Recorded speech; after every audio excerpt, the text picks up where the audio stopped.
புதிய நிர்வாகிகள் தேர்வு கூட்டமும் இன்று இப்பொழுது சிறப்பாக நடைபெற்றுக் கொண்டிருக்கிறது. மாவட்ட தலைவர் அவர்கள் எந்த நேரமும் கட்சியை பற்றி சிந்தித்து அவரால் எந்த அளவுக்கு முடியுமோ அந்த அளவுக்கு உழைத்துக் கொண்டிருக்கிறார். நான் காலதாமதமாக வந்ததாக சொன்னார்கள். எனக்கு 3:30 மணிக்கு தான் தகவல் சொன்னார் தம்பி சிந்தன். 3:30 மணிக்கு நான் ஒரு கேதை விட்டுருந்தேன். பணத்தை தூக்குறதுக்கு முன்னாடியே நான் ஓடியாந்து வீட்டில் குளிச்சுட்டு என் கடமை இதுதான். நான் என் உயிர் போனாலும் உங்களோட தான் போகும். எனக்கு என் சொந்த பந்தம்லாம் வராது. நீங்கள் தான் உண்மையாக என்னை வாழ்த்துவீங்க, வளரும்னு நினைப்பீங்க. அதனால் அரை அப்படியே குளிச்சுட்டு ஓடியாந்தேன். எனக்கு கொஞ்சம் முன்கூட்டி சொன்னால் நானும் தயாராகிக்குவேன். இப்போ இதில் ஒரு சந்தோஷமான விஷயம் என்னன்னா, ஒருத்தர் பதவி இருந்து எனக்கு வேண்டாம், என்னை விட ஒரு இளைஞருக்கு செயல்பட்டு கொடுக்குறாருன்னா இது ஒரு அண்ணன் சத்தியமூர்த்தி அவர்கள். உண்மையிலே அவர் நான் நெஞ்சார பாராட்டுறேன்.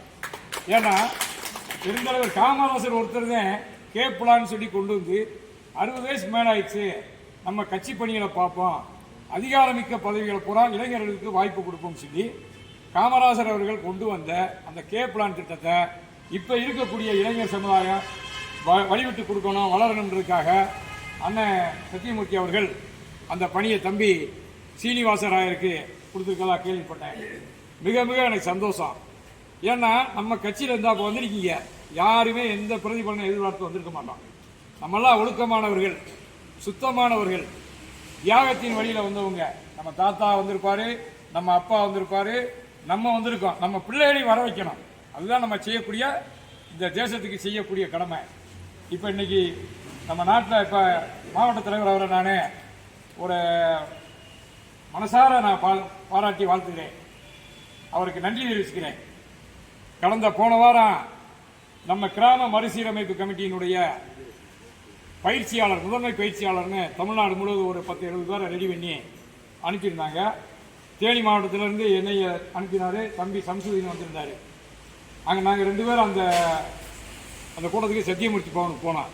சத்தியமூர்த்தி பவனுக்கு உள்ள கால வைக்கையிலே அந்த நம்ம மறைந்த தலைவர்கள், தேச தலைவர்கள், இந்த நாட்டுக்காக உழைத்த தலைவர்களுடைய ஆவியெல்லாம் எங்களை ஆசீர்வாதம் பண்ணுற மாதிரி அங்கே போயிட்டு வந்து எனக்குலாம் ஒரு 10 வயசு குறைஞ்சது மாதிரி இருக்குது. அப்படிப்பட்ட ஒரு நம்மளுடைய தலைமை அன்னை சோனியா காந்தி உடல்நல குறைவால கூட நாடாளுமன்றத்துக்கு வந்து எதிர்கட்சியில் வரிசையில் உட்கார்ந்து இந்த மோடியை பகிரங்கமாக கேள்வி கேட்கிறாரு. நம்ம இளம் தலைவர் ராகுல் காந்தி கல்யாணமே முடிக்காம இந்த நாட்டு மக்களை நேசிக்கிறாரு. நம்ம நல்ல ஒரு முடிவெடுத்து அருமையான கட்சியில் இருக்கோம். உண்மையிலே நமக்கெல்லாம் ஆண்டவன் உண்மையிலே எல்லாருக்கும் ஆயுசை கூடுதலாக கொடுக்கான்னு நான் நம்புகிறேன். ஆயுசு மட்டுமல்ல, செல்வ வளத்தையும் கொடுக்கணும், உடல் நலத்தையும் கொடுக்கணும். எல்லாரும் நீங்கள் நம்ம எல்லாருமே நல்லா இருந்து இந்த அருமையான கட்சிக்கு நம்ம இன்னும் உழைக்கணும். நம்ம எதிர்காலத்தில் வரக்கூடிய இளைஞர்கள்லாம் நம்ம அவங்கள தட்டி கொடுத்து நல்லா பணியாற்றி இந்த தேசத்தை காக்கக்கூடிய இந்த புனிதமான போராட்டம். இதுக்கு முன்னாடி நம்ம 65 வருஷம் ஆட்சியில் இருந்திருக்கான், அது பெரிய விஷயம் இல்லை. இப்போ ஒரு கொடூர கையில் சிக்கியிருக்கு ஆட்சி. ஏன்னா நம்ம எப்படி ஒவ்வொருத்தரும் அவங்கவுங்க கோயிலுக்கு போகிறோம், குலதெய்வத்தை கும்பிட்றோம், அவங்கவுங்க மதம் சார்ந்த கோயிலுக்கு போகிறோம், தர்காவுக்கு போகிறோம், சர்ச்சுக்கு போகிறோம்.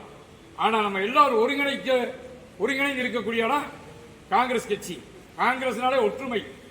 நம்ம கட்சியில் பாருங்க, சாராய விற்கிறவனோ, கஞ்சா விற்கிறவனோ, சீட்டிங் பார்ட்டியோ இருக்க மாட்டாங்க. ஏன் சீரட்டு குடிக்கிறாள் கூட இல்லை. எனக்கு தெரிஞ்சு 1-2 அது யாருக்கும் தெரியாம கூட அழைச்சிட்டு வந்துடுவாங்க. அப்படிப்பட்ட ஒரு புனிதமான கட்சியில, இந்த புனித பயணத்தில் நம்ம இந்த நாட்டை காக்கக்கூடிய ஒரு சூழ்நிலையில் இருக்கோம். ஏன்னா நம்ம எதிர்த்து அசுர பலத்தில் இருந்த மோடியை நம்ம வீழ்த்திட்டான். ஆனால் அவன் மோசடியா இன்னைக்கு ஆட்சியில் அமர்ந்திருக்காரு. உண்மையிலே அவர் ஜெயிச்ச ஆட்சியில் இல்லைன்னு நமக்கு நல்லா தெரியும். ஆனால் தர்மத்தின் வாழ்வதனை சூதுகமும் பின் தர்மம் வெல்லும். நம்ம தர்மத்தாய் சோனியா காந்தியினுடைய அருந்தவ புதல்வன் ராகுல் காந்தியை பிரதமராக்கிறதுக்கு நம்ம உயிரை கூட கொடுப்போம். நம்மளுடைய உழைப்பை கொடுத்து காங்கிரஸை வளர்ப்போம், உயிரை கொடுத்து நாட்டை காப்போம்னு உறுதிமொழி ஏற்று தெய்வங்களாய் உங்களை வணங்கி வாய்ப்புக்கு நன்றி கூறி விடைபெறுகிறேன். நன்றி, வணக்கம், ஜெய் ஹிந்த்.